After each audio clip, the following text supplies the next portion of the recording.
এখন মাছটা ভেজে নিব।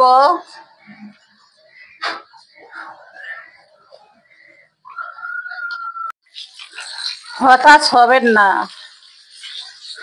মনে রাখবেন আল্লাহ তাকেই দিতে দেরি করেন, যার চাওয়া আল্লাহর বেশি পছন্দ করেন। শুধু ধৈর্য ধরে ইনশাল্লাহ। পাঙ্গাস মাছের জন্য মরিচের গুঁড়া, আদা, লবণ দিয়ে দিলাম।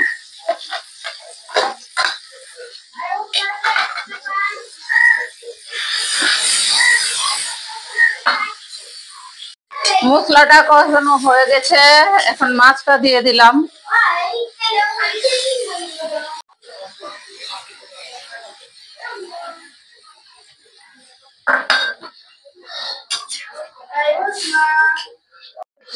মাছটা হয়ে গেছে, এখন জিরা ফাঁকিটা দিয়ে দিলাম।